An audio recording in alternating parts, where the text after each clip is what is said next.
በታላቁ የቲታኖች ጦርነት ውስጥ ንቁ ተሳትፎን ያደረገች አይመስልም። ነገር ግን ታማኝነቷ ለአሸናፊው ወገን ነበር። ደግሞም የሕይወትሽን የመጀመሪያ ክፍል በአባትሽ የሆድ ፈሳሽ ውስጥ ስትዋኚ ካሳለፍሽ አንቺም ከወንድሞችሽና ከእህቶችሽ ጎን መሰለፍሽ አይቀርም። ከጦርነቱ ግርግር ተለይታ ቤተሰቧን በቀን ብርሃን ማወቅ አልቻለችም። እናም አንድ ቀን ከአርጎስ ከተማ ውጪ ባሉ መንገዶች እየተራመደች ሳለ በራሱ በወንድሟ በዜውስ እይታ ውስጥ ገብታ ታየች። ዜውስ ወዲያውኑ ራሱን ወደዚያች ሞኝ የምትመስል ግን እጅግ ተንኮለኛ ወደ ሆነች ወፍ ኩኩ ቀየረ። ድንገተኛና አስፈሪ ማዕበል ተነሳ። እናም የዝናብ ጎርፍ ሄራን በሚያማልል ሁኔታ ከማበስበሱም በላይ ምስኪኗን ወፍ ወደ መሬት ጣላት። ርኅራኄ ያደረባት ሄራ ትንሿን ወፍ ከጭቃው አንስታ በጡቶቿ መሃል አሞቀቻት። ዜውስ እጅግ ተማረከ። እናም ወዲያውኑ ግርማ ሞገስ ያለው ቅርጹን ይዞ ለሄራ የጋብቻን ጥያቄ ያቀረበ። ከዚያ በኋላ በደስታ ኖሩ ነው ወይ? በትክክል መልሱ አይደለም። የጋብቻ አምላክ የቤት ጠባቂ የሆነችው ሄራ ተከታታይ አመንዝራ በሆነ ባሏ እና ሰላም በሌለው ቤቷ ውስጥ መከራዋን ታይ ጀመር። እርሷም የመራባት አምላክ ናት እና ብዙውን ጊዜ የበሰለ ሮማን በእጇ ይዛ ትሳላለች። እናት መሆን የሚፈልጉ ብዙዎች ለእርሷ የላም ፍሬያማነት ይጸልዩ ነበር። የእንስት ምልክቷ ላም ነበረች፣ ምክንያቱም ላም በቀላሉ ትወልዳለች። እናም ከራሷ ልጆች በላይ ለሆኑት ወተት አላት፣ ወተትም ትሰጣለችና ነው። ሄራ ፒኮኮችንም ትወድ ነበር፣ ግን ለልዩ ምክንያት። ያቺ የእንስሳት ወዳጅ ሄራ ዜውስ በሚያስገርም ሁኔታ ቆንጆ ለሆነች ጥጃ ከፍተኛ ትኩረት ሲሰጥ አገኘችው። ጥጃዋ በእርግጥም በላም ቅርጽ የተደበቀችው ኒምፍ አዩ ነበረች። ሄራ ዜውስ ላሟን በስጦታ መልክ እንዲሰጣት ጣፋጭ ጥያቄ አቀረበች። መለኮታዊው ዶን ሁዋን ከመቀበል ወይም እምቢ ብሎ ከመጋለጥ ውጪ አማራጭ አልነበረውም። ሄራ ጥጃዋን በጆሮዋ ይዛ በአርገስ ጠባቂነት ወደ መንጋዋ ወሰደችው። እናም አርገስ እጅግ ምርጥ ጠባቂ ሆነ፣ ምክንያቱም 2 ሳይሆን ይልቁንም 100 አይኖች በጭንቅላቱ ላይ ነበሩትና በእንቅልፍ ጊዜ የሚዘጉት 2 ብቻ ነበሩ። ዜውስ እጅግ ተጨነቀ። ስለዚህ የመልእክተኛውንና የተንኮለኛውን ሄርሜስን ምክር ሄዶ ጠየቀ። ሄርሜስ አላሳፈረው። ትንሿን ሳይሪንክስ ወይም ፓንታይን እና የተትረፈረፈ ብልሃቱን ብቻ ይዞ ወደ ሜዳው በረረ። ሰላም ሲል ለታማኙ ጠባቂ ተጣራ። ትንሽ ጓደኛ የሚያስፈልግህ ይመስለኛል። እናም ማውራት ጀመረ። በሳይሪንክስ ላይ ትንሽ ማለፊያ ዜማ ተጫወተ። ትንሽ አወራ። ሌላ የሚያረጋጋ ዜማን ተጫወተለት። ሌላ ታሪክም ነገረው። ትንሽ ሙዚቃ ጨመረ እና እነሆ የአርገስ አይኖች ሁሉ በእንቅልፍ ተዘጉ።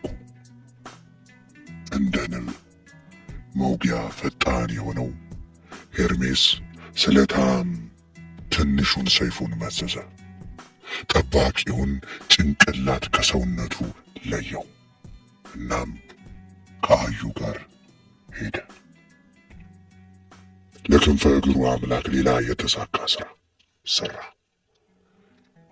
በዚህ ወቅት ሄራ በሐዘን ተመታች፣ ተበሳጨችና በንዴት ከራሷ ወጣች።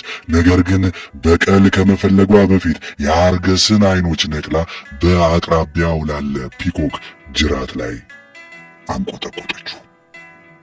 ምስኪኗን የአዩ ቆዳ ለማሰቃየት የተናካሽ ዝንብ መንጋ ከመላኳ በፊት የነበረው የውበት ንግጊ ላሟን ካሾቹን ለማምለጥ ተስፋ በማድረግ ወደ ባህር ዳርቻ ሮጠች።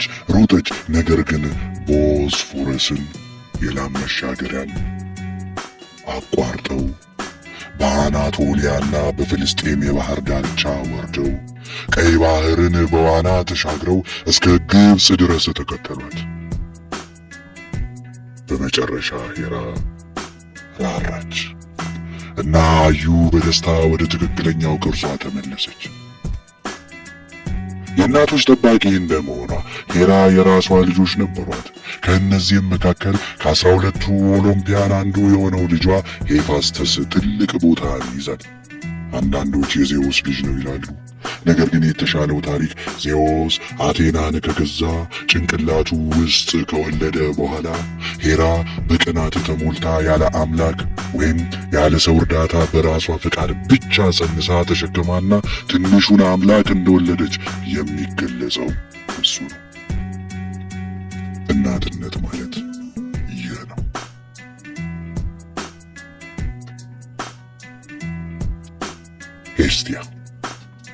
ሄስቲያ የእሳት ጠባቂ የምድጃ አምላክና የቤት ማዕከል ነበረች። ሌሎች አማልክት በሰማይ ይንቀባረሩ፣ ይሳደቡና ይዋጉ ነበር። የነሐስ ዘመን ግሪካውያን ማለትም በእርግጥ ግሪካውያን ያልሆኑ ይልቁንም አቴናውያን፣ ስፓርታውያን፣ ቆሮንቶሳውያን እና የመሳሰሉትን የነበሩ ነገር ግን የጋራ ቋንቋና የባህል መሰረት የነበራቸው በምድር አዋራና በባህር ውሃ ላይ ይዋጉ ነበር። ሄስቲያ ግን የቤት ውስጥ እሳቱን እያቀጣጠለች የህይወት ጥሩና ጠንካራ ማዕከል ሆና ቆየች።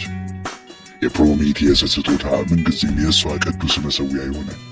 ምንም እንኳ በእያንዳንዱ ከተማ ውስጥ ለዚህች የቤት ወዳድ አምላክ መሠዊያዎች ቢቆሙም የእሷን ማንነት የሚያጎሉ ጥቂት ታሪኮች ብቻ ተገኝተዋል። በሥራ ዘመኗ በሆነ ወቅት በወንድሟ በፖሲዶንና በወንድም ልጇ በኦፖሎ ተጠይቃ ነበር። በዝምድና ጋብቻ በተሞላው የአማልክት ዓለም ውስጥ ቢሆንም ይህ አሁንም አጸያፊ ነገር አለው። ሄስቲያ ሁለቱንም አልተቀበለቻቸውም እና በወንድ እጅ ያልተነካች ድንግል ሆና መቅረትን መረጠች። አማልክት እንኳ እሳትን መንካት አይችሉም፣ ነገር ግን ኃይሉንና አስፈላጊነቱን ማክበር ብቻ አለባቸው። ሁል ጊዜ ቤት ስለሆንሽ እናመሰግናለን ሄስቲያ።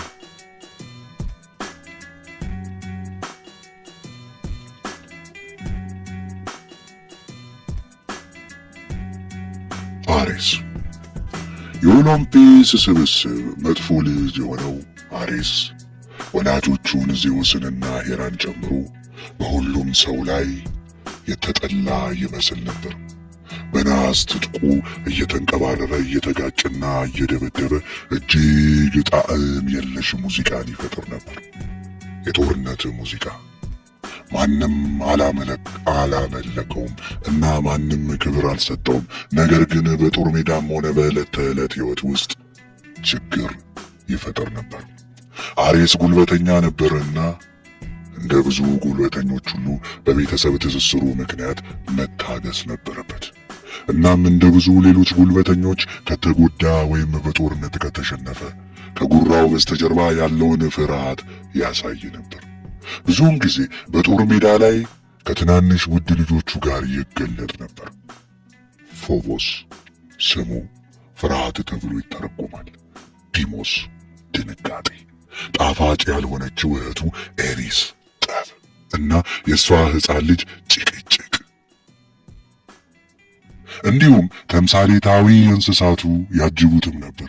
ንስር፣ ይህ የሚያስገርምም እና ውሻ የጦርነት ውሾች እርግጥ ነው፣ ግን ለሰው ምርጥ ጓደኛ እንዴት ያለ አሳዛኝ ጌታ መሰላችሁ።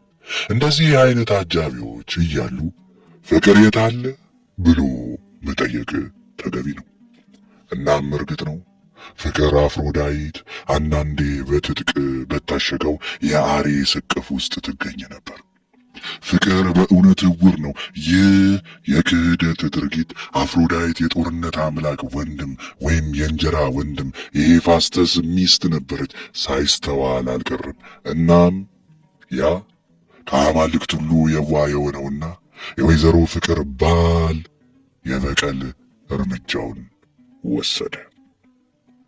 ለኦሎምፒያን ግንበኛ የሆነው እርሱ ሲነካ የሚያጠምድ ረቂቅ የሆነ አሰራር ያለው መረብን ሰራ። ሄፋስተስ ሕገ ወጥ ፍቅረኛዎቹ ቀጣዩን ግንኙነታቸውን ያደርጋሉ ብሎ በጠረጠረበት አልጋ መጋረጃዎች ስር እና ለስላሳ አንሶላዎች ውስጥ ወጥመዱን በዘዴ አድርጎ አጥምዶ ደበቀው። እናም ልክ ነበር። በግንኙነቱ ወቅት ወጥመዱ ተስፈነጠረ እና ባለጌዎቹ ጥንዶች ሁሉም እንዲያያቸውና እንዲሳለቅባቸው ወደ አየር ላይ ተያዙ። እፍረቱ ተፈላጊውን ውጤት አመጣ። እናም አፍሮዳይት ወደ ብልሁ ነገር ግን ምናልባትም ብዙም ወደማያነቃቃው ባሏ ተመለሰች። አሬስ በቀልን ቢመኝም የሄፋስተስን ትልቅ ደረጃ ስለፈራ ጅራቱን በእግሮቹ መሃል ቆልፎ ወደ ቤቱ ገብቶ አደባ። ምንም እንኳ የአሬስ ምርጥ ጊዜ ባይሆንም በመጀመሪያው የተመዘገበ የግድያ ችሎት ላይ እንደ ተከሳሽ ቀርቦ የተሻለ ውጤት ያገኘ ይመስላል። አሬስ አልሲፔ የምትባል ከሌሎች ወንድሞቿና እህቶቿ የተለየች ተወዳጅ ልጅ ነበረችው። የፖሲዶን ልጅ ሃሊሮቲየስ አልሲፔን ተመኛት። ሃሊሮቲየስ አደባት፣ ተገፋች። ከዚያም በንዴት አልሲፔን ደፈራት። አሬስ በእውነተኛ የአባትነት ጀግንነት የባህርን ልጅ ገደለ። ፖሲዶን በዚህ ወቅት ተቆጣ እና በቀል ፈለገ። ነገር ግን የሰከነ አእምሮ አሸነፈ። እናም በአቴንስ